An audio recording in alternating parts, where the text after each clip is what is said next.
Hey, what's up, everybody? I'm back. Didn't really plan on getting back on, but I was just coming over and saw the charts, and I noticed this triangle on XRP. This isn't going to be a long video, but I was going to go over this, and then I saw an article too about Ripple and Uphold. So let's check this out, and we'll come back to the chart and just stroll through it real quick. We could be about to see a breakout of some kind. By the way, none of this is financial advice, for educational purposes only. Uphold CEO details Uphold's role as Ripple liquidity provider to process $5 billion in payments annually.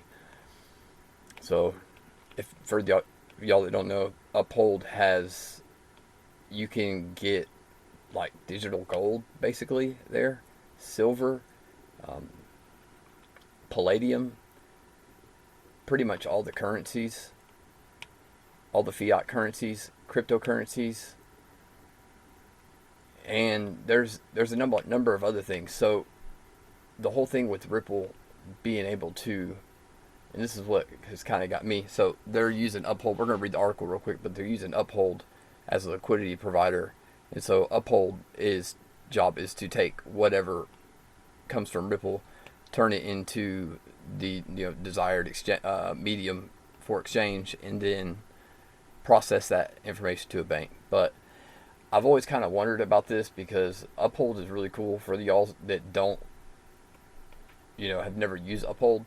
Then I would definitely give it a go, give it a try, because they have cryptos. Like I said, they have metals. They have any currency you want. So if you want to stack Swiss francs, you know, just in case, they have a digital. It's a digital representation of gold, but they have obviously XRP. You can buy stocks. That's another thing on there. So you can buy stocks over there, and so you can actually buy shares of Uphold, and I believe you can buy shares of Ripple there. Anyways, let's get on with the article. Like I said, I'm not going to take a long time. Didn't really plan on getting on, but figure may as well hit the record button.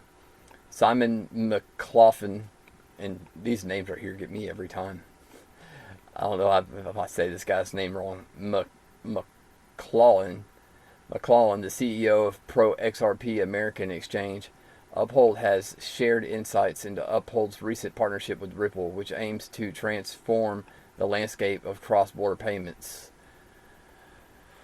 So, if Uphold is going to only have a portion and to provide liquidity, then what other are they going to open up? More branches? They're going to have more partners, more liquidity providers. It's like a node.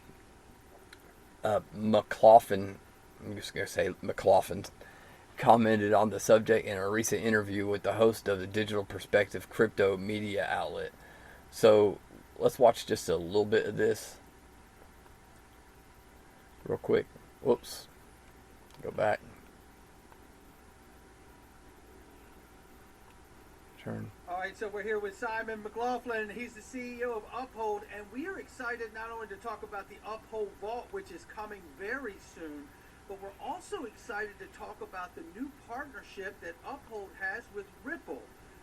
Tell us a little overview about that very quickly, Simon. Sure.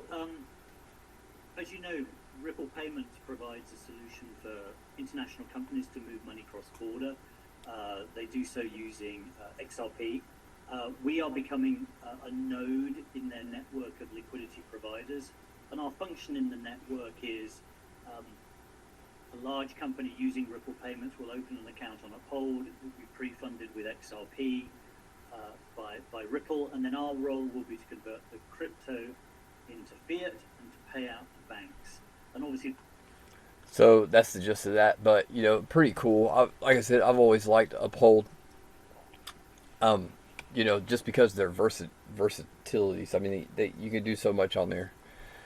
Uphold now a node in Ripple's network of liquidity providers. McLaughlin first explained that Ripple Payments product offers a vital solution to the international companies seeking efficient cross-border fund transfers. He noted that Ripple solves the challenges of global movement of funds using XRP. In this context, the Uphold CEO delved into the mechanics of Uphold Ripple Partnership. McLaughlin disclosed that Uphold is set to play a pivotal role in Ripple's network as one of its liquidity providers.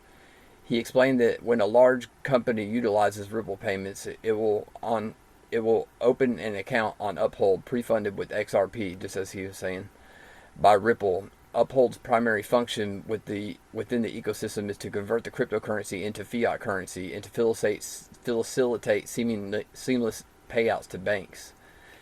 Importantly, McLaughlin stated that Uphold will operate as a regulated entity. So, you're going to be dealing with all kinds of institutions and banks and things like that. Of course, you're going to be you and your partners, you're going to be regulated. Covering corridors in the UK, Europe, and US initially, with plans to expand into Brazil in the coming year. Furthermore, he underscored that the challenges associated with the cross-border transactions stressed the difficulties individuals and companies face. He cited Uphold's recent licensing in Canada as an example, humorously recounting the struggles of funding an account in the country. McLaughlin laminated the absurdity of resorting to archaic methods like physical transporting money, remarking that we didn't get to that part, but they were talking about how you still gotta, they literally still send cash and stuff. So and they do it a lot more than they should have to. But anyway, so that's one of the reasons central bank wants it, or to be digital. So I'll start this over. McLaughlin laminated the absurdity of resorting to archaic methods, physically transporting money, remarking that such challenges should be relics of the past in the modern era. So yeah, it should already be gone with. Everything's gone digital except for money. So we're very excited to be involved in such an innovation solution with a great clear use case of crypto to solve a big mass market problem. I thought that was going to say something else. McLaughlin remarked, Uphold Ripple collab could press $5 billion yearly. Furthermore, the host inquired about the anticipated volumes Uphold anticipates processing in collaboration with Ripple. McLaughlin noted the firm has no precise forecast, but indicated an initial annual expectation of around $5 billion. Okay, so if I'm assuming they're just one of the hubs, again, the numbers don't seem to add up. Banks are going to be probably sending, okay, so $5 billion. It's not saying 5 billion XRP. It's saying $5 billion. A lot of banks are moving a lot more than that. So but it's still just a growing company. But they are dealing with some major players now. So, moreover, he emphasized the potential for significantly higher volumes, especially with the maturing of regulatory clarity in certain parts of the world. So that's pretty cool. I was watching this right here. This spot. I noticed we kind of had a triangle here on XRP. We're right above weekly support right here, this yellow area. We're on the 1 hour. Let me take this off of here. And we just kind of go. Now, this is starting to look like this could be a head and shoulders form here. One thing that's missing though is the shoulders gone. So normally you're gonna draw I guess this would count. And in this case, if this was it, then so if it went like this,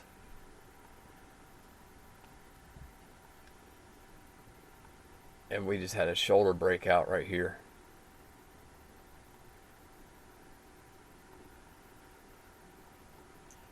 that would make sense. So let's take this off. This is the number we're looking to close on the hour, on the 1 hour time frame, obviously. So to close above, I would say into 62.5 cents. So let's take this off, get a better look. Oops. Again, it's Thanksgiving. Not really thinking much is going to happen, you know. But you never know. So we could also, let's pull out another indicator here. Pull out the relative strength index just for fun. Let's see if we can get some moving averages on here. Triple EMA.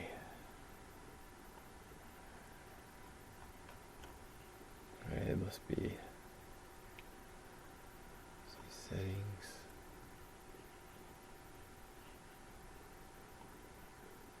I'm not gonna mess with this too much right now. Let's see. Settings.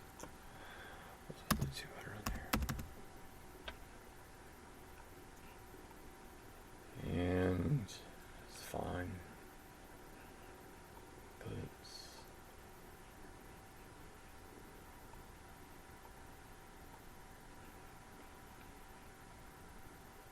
Alright, I plan on doing this, but let's see. Just can't have it like that. Drive me nuts. Okay, input style. Let me make this a little bit darker. 200. I prefer. I'm used to having it red, so.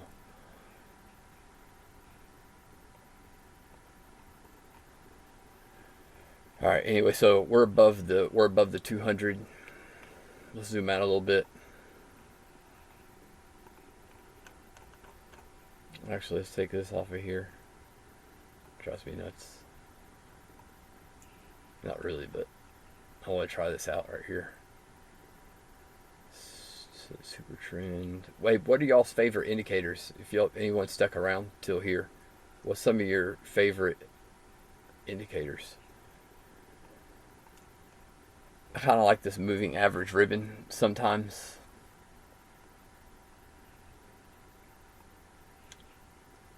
Let's check out a couple different ones. The super trend.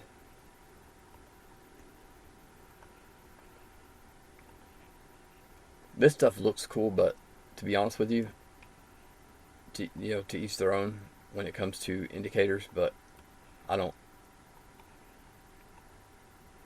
I do like to use the RSI, but I've just never learned that stuff. So I mean, when it comes to moving averages, again, didn't mean to get off on here, but support and resistance levels. So they have indicators for everything.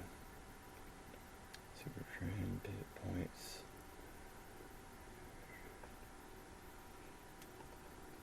Oh, this one just did. There's another one that has a shadow on it. Liquidity swings. Let's see.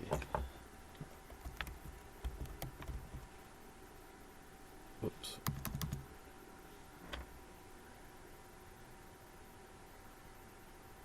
I'm gonna try to find one that's got all three of them.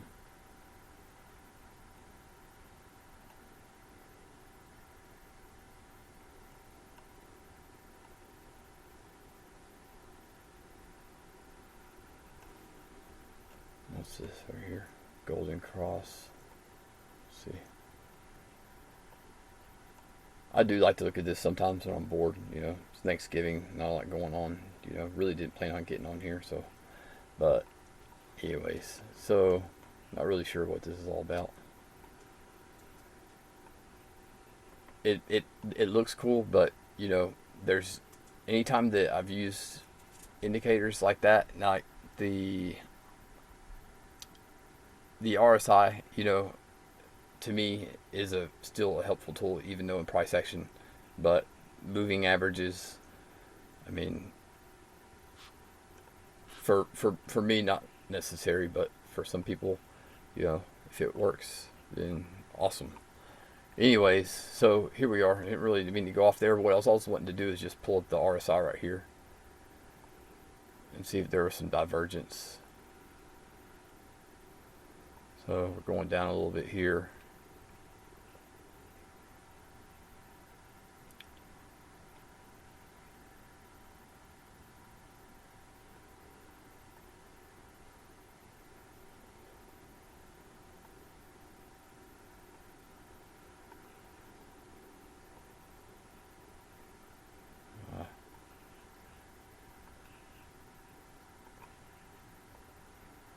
So this one here, so this is basically going flat. We'll just make it white. So you can see this one is tilting down a little bit more. If we go off this center peak right here and just go across these two, so it's showing that selling pressure is growing. So if we just played like that wasn't there, and here's our pattern again. We'll get off after this, you guys. Just wanted to get on and really just show y'all this triangle. And look at this one more time. Or something, you know, like this, because we are seeing the divergence, what we need next. And again, this is outside of the trend. You know, we do have a little bit of trend here, and we have this supporting trend here, and we have the weekly support now. So weekly support. So we're in a weekly support now. Well, I don't guess it's still on for the weekly. It's not. That's not entirely relevant because the week's not over yet.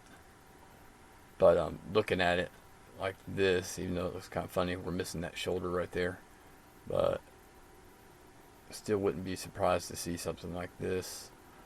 And really, if institutions are going to be moving in, what I'm looking for is a false run up or something.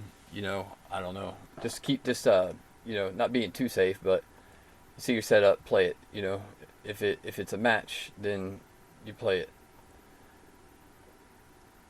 If I start sitting thinking here, why, maybe, and all that kind of stuff, then that. So that comes down to having a definitive entry